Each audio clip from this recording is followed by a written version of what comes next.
camarades membres des différents gouvernements de l'AES, chers participants donc au premier sommet des chefs d'État de l'AES, bonjour. C'était un immense plaisir et un honneur de nous retrouver ici aujourd'hui, une date bénie, une date mémorable, le 6 juillet 2024, ici à Niamey. Avant tout propos, rendons grâce à Dieu qui a permis donc que ce jour soit. Nous lui disons merci pour tout ce qu'il a pu faire pour nous jusqu'à aujourd'hui et tout ce qu'il fera pour le peuple de l'AES. Permettez-moi également de rendre hommage au peuple nigérien. Ce peuple qui a tant souffert depuis l'avènement du CNSP et qui continue de rester debout. Merci aux Nigériens qui nous ont réservé un accueil chaleureux hier lorsque nous avons foulé le sol de notre patrie ici. Vous êtes plus que des amis, vous êtes plus que des voisins, vous êtes nos frères, vous êtes nos sœurs. Parce que la fraternité va au-delà de l'amitié ou du voisinage. Nous avons le même sang qui coule dans nos veines. Dans nos veines coule le sang de ces vaillants guerriers qui ont combattu et qui ont réservé ces terres que nous appelons Mali, Burkina et Niger. Dans nos veines coule le sang de ces vaillants guerriers qui ont aidé le monde entier à se débarrasser du nazisme et de beaucoup d'autres fléaux. Dans nos veines coule le sang de ces vaillants guerriers qui ont été déportés d'Afrique vers l'Europe, l'Amérique, l'Asie ou je ne sais encore, et qui ont contribué à construire ces États pendant l'esclavage. Dans nos veines coule le sang d'hommes dignes, d'hommes robustes, d'hommes debout. Et pour cela, soyons-en fiers et soyez remerciés d'être ressortissants de l'AES. L'Afrique, ce continent qui a tant souffert et qui continue de souffrir du fait des impérialistes. Ces impérialistes n'ont qu'un seul cliché en tête. L'Afrique est l'empire des esclaves. C'est comme ça qu'ils voient l'Afrique. Pour eux, les Africains les appartiennent. Nos terres les appartiennent. Nos sous-sols les appartiennent. Ils n'ont jamais pu changer de logiciel jusqu'à aujourd'hui. C'est déplorable. Mais comment procèdent-ils? C'est malheureusement depuis donc ces années 60 où ces simulacres d'indépendance ont été donnés à l'Afrique. Ils n'ont juste fait que placer des valets locaux à la tête, selon eux, de leur sous-préfecture pour pouvoir continuer à les alimenter. Ces valets locaux que nous allons qualifier aujourd'hui d'esclaves de salon n'ont d'autre repère que de chercher à vivre comme le maître, à satisfaire le maître et à faire tout ce que le maître lui dicte. Ils volent, ils pillent nos États, amènent tout chez le maître et leur richesse est conservée chez le maître. Ils font tout pour vivre comme le maître et toujours le satisfaire. Lorsque le maître commande, ils exécutent. Savez-vous qui sont ces esclaves de salon? Eh bien, nous allons vous expliquer ce que c'est. Ce sont des individus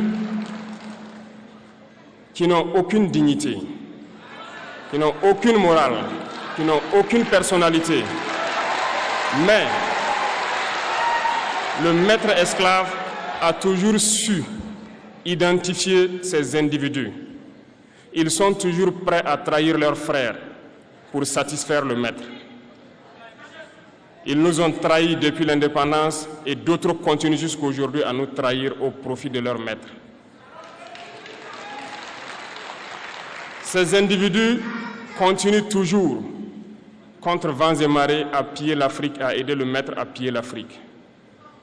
Ils se plaisent à le dire chaque année Dans leur sondage économique, le Burkina est le pays le plus pauvre, le Mali est le pays le plus pauvre, le Niger est le pays le plus pauvre. Nous sommes classés parmi les derniers.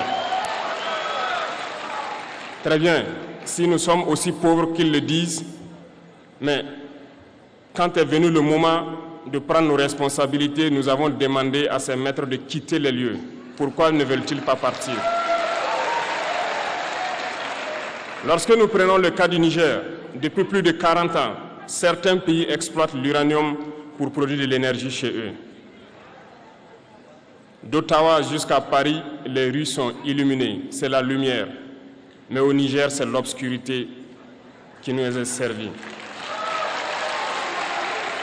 Lorsque vous partez dans nos États, nos sols sont troués de toutes parts pour rechercher les métaux précieux tels que l'or. Mais souvent, il n'y a même pas la moindre route accessible pour atteindre les zones où ils exploitent l'or, encore moins certains services sociaux de base. Voilà pourquoi nous avons décidé de nous révolter et de prendre le destin de nos pays en main. Il y a bien d'autres exemples. Mais lorsque nous avons décidé ainsi, eh bien, nous avons été approchés par certains esclaves de salon pour nous passer le message de leur maître. Parce qu'ils avaient créé cette sorte de chaîne polymère qui se relève à la tête de nos États pour les servir. Et nous sommes venus briser la chaîne. Et c'est inconcevable pour eux. Ils nous ont donc approchés et ils nous ont demandé de rentrer dans les rangs pour faire partir de l'élite qui doit diriger l'Afrique, parce qu'ils ont une élite formée et formatée qui doivent suivre, qui sont incrustés dans cette chaîne-là. Nous avons refusé de rentrer dans leur rang. Et dès lors, les hostilités ont commencé. Ils ont fait fourvoyer dans nos zones plusieurs mercenaires, des formateurs. Les agents sont descendus dans le Sahel pour espérer mener des attaques barbares, lâches contre nos populations, espérer les révolter. En plus de ces attaques sur le terrain, les attaques communicationnelles, la manipulation, la désinformation battent son plein dans leur rang. Mais les peuples du Sahel ont compris et plus jamais on ne pourra les manipuler. Ils savent d'où ils viennent, ils savent ce qu'ils font et ils savent où ils partent.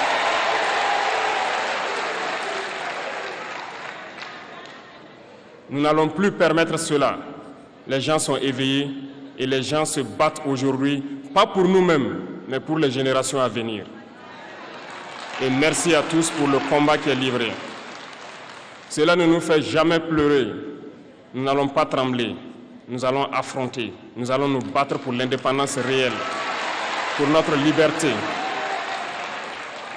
Parce que pour faire peur au peuple de l'AES, ces individus n'ont que 3 termes dans la bouche: démocratie, liberté, droits de l'homme.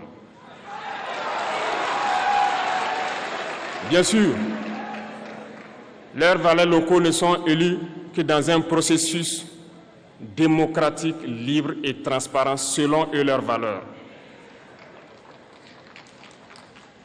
Quoi de plus normal qu'on veuille nous imposer cela, parce que c'est eux qui édictent les règles. Très bien, nous avons décidé de nous assumer. Voilà pourquoi un 26 juillet 2023, lorsque le Niger a décidé de tourner la page, les esclaves de salon et leurs maîtres sont montés sur les grands chevaux. Ils ont mis leurs valets locaux en avant et ont décidé de mener une guerre contre le peuple nigérien.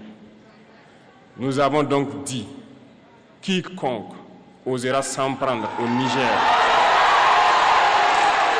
nous aura en face, parce que nous mènerons une guerre sans merci jusqu'à la dernière goutte de sang pour quiconque osera s'attaquer à nos États.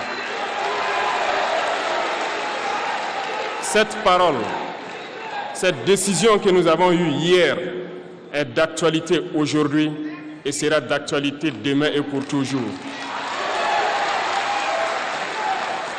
Ainsi naquit l'AES le 16 septembre 2023 dans une architecture de défense mutuelle. Mais nous avons jugé nécessaire de prolonger et d'agrandir donc l'architecture de l'AES. Ce qui nous rassemble aujourd'hui doit nous permettre d'aller sur d'autres terrains en plus de la défense, notamment les finances et l'économie, les infrastructures, la santé, l'éducation, bref, j'en passe. Je souhaite donc que ces moments soient pour nous une histoire que nous allons écrire pour l'AES, mais surtout pour l'Afrique et pour le monde entier. Que Dieu illumine tout un chacun de nous, que Dieu nous inspire dans ces tâches qui nous sont confiées, et surtout que lorsque nous faisons tous nos travaux, que nous ayons en tête une seule chose, l'intérêt suprême de nos populations.